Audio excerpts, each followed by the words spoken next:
So, in today's installment of What the Hell Did I Just Watch, we have the Lars von Trier film, Dogville. And, I can honestly say, what the hell did I just watch? In its defense, it does get better the second time you watch it. That is, the shaky cam becomes less obnoxious, and you realize that it's more of a documentary sort of approach. Hence the sparse sets, the theatrical mise-en-scène, theatrical in the terms of classical theater, that is, which also kind of threw me at first too, because I looked at it and it was like black walls, shaky cam, close-ups in 235-1. Yeah, I can totally watch this for 3 hours.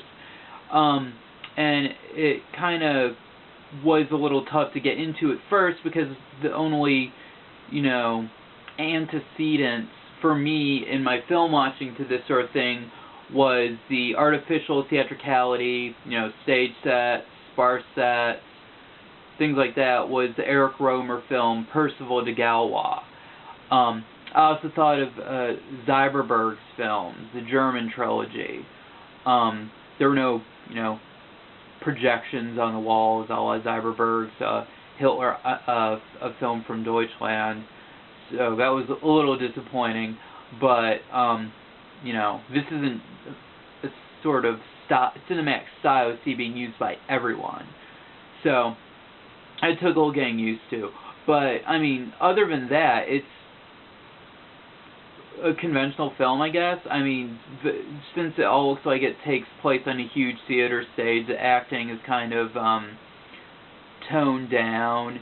It's less naturalistic in the way you see in, realistic films. But the actors don't do anything out there. It really is like watching a filmed play, which kind of helps too, but like I said, the film's mostly close-ups. Again, seems like another von Trier hallmark. But like I said, second time you watch the film, it's a lot less off-putting, and again, especially in terms of the shaky cam, because as I was watching the film the second time, it's just that since there are just so many close-ups of people, it's like it's just a documentary, filming of interviews of how these people in the town are reacting to Nicole Kidman's character Grace. So once that thought came to me, it was, it seemed a lot more interesting than I was giving it credit for. Also, interestingly, watching a second time, the instability of the shaky cam seemed to disappear. I thought that was weird. Like, first time you watch it, it's like shaky cam all the time. Like, oh my goodness, give me a Dramamine. But then the second time, it's just disappears, and it's like, okay, so let me get this straight. Was I dizzy when I was watching this first time? That sort of thing.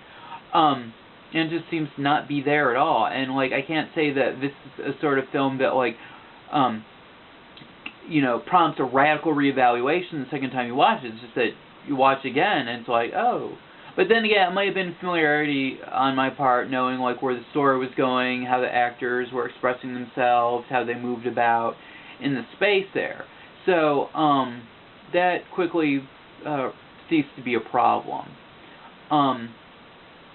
Again, the film itself, I found it rather conventional. 3 hours long, but all sort of emotional beats, things like that, just went through. It wasn't like, this film's 3 hours long on a sparse set, let's just drag scenes out and make everyone miserable. The pacing really fit everything and, worked. That was my biggest fear about watching a film that's 3 hours long. It's like, how the fuck can this be that long? Von Trier's notoriety was also a factor. It's like, shit, is there going to be a scene where someone is getting mutilated for 15 minutes or something? The rape scene between Stellan Skarsgård and Nicole Kidman is bad enough. But that doesn't take up a lot of time. That just, happens, however heartbreaking it is. Thematically, there wasn't anything particularly obnoxious about the film. I've read the films call it anti-American, but I swear to God, if the movie was set in, like, I don't know, Virginia or Kentucky or the South somewhere, people would be, like, probably praising it for, like, I don't know, whatever. But this one's just set in Colorado, and I guess is a stand-in for America as a whole, and no one can be like, oh yeah, those, you know, rubes and fanatics, you know, but we're too sophisticated for that here.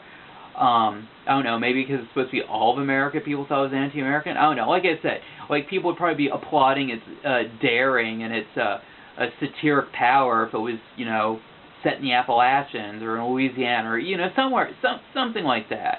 I guess the people who kind of got annoyed by the anti-Americanness of the film were especially put over the edge by the end, which, again, points for inventive use of a David Bowie song. I can see getting on people's nerves with all those photographs, but it's Lars von Trier. I mean, like, does anyone alive really want to get through one of his films and not have something to complain about? I mean, someone's got to complain about something, but he's that sort of director.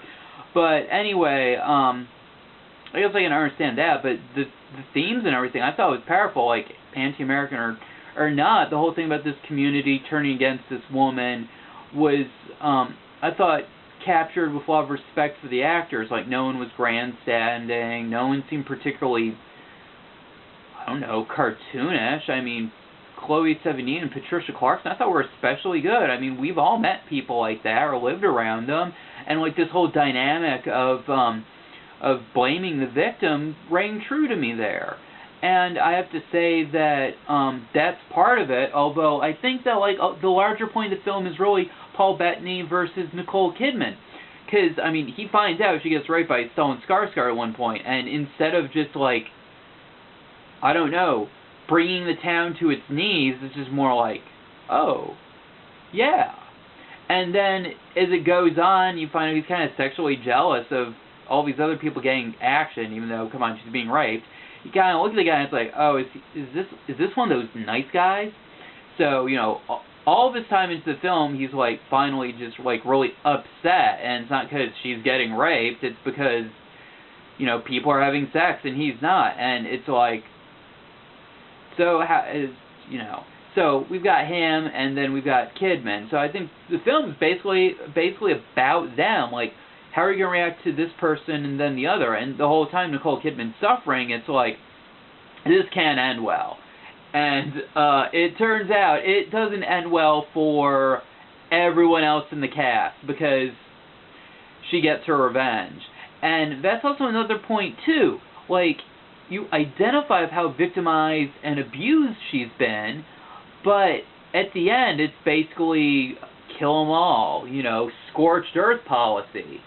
Again, if that's supposed to be a direct reflection of American foreign policy, I can't say that's very outrageous either. You know, we've overreacted to things, and people have gone out and done horrible things like that.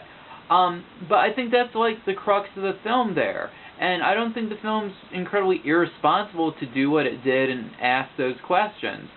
I mean, the film really looks at, like, the dynamics of abusers and victimizers and power and things like that. I mean, if the film was given more realistic detail, you know, actual, you know, sets for everything, I think people would probably just kind of be lulled into a certain sense of security or superiority about what the story is really doing. But the film just being so stark and being all about these actors and their close-ups and the relationships between all of these people, it becomes much more clear about, like, what this film is trying to do. And I thought it did that rather well. Again, it's 3 hours long, and I wouldn't call it my favorite von Trier film. But it's got a lot of surprises in it, and I have to say, it was very much worth watching, especially with a cast like that.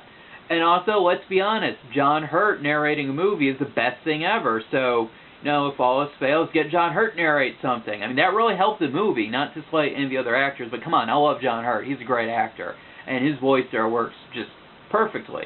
And see, that's something I like too. Like, you've got John Hurt narrating so much, but at certain points you just kind of like draw from the performances and the story, and it's like, yep, that is, yep, seriously ironic, and you don't need a commentary on it at all, which I thought was another strength of the film.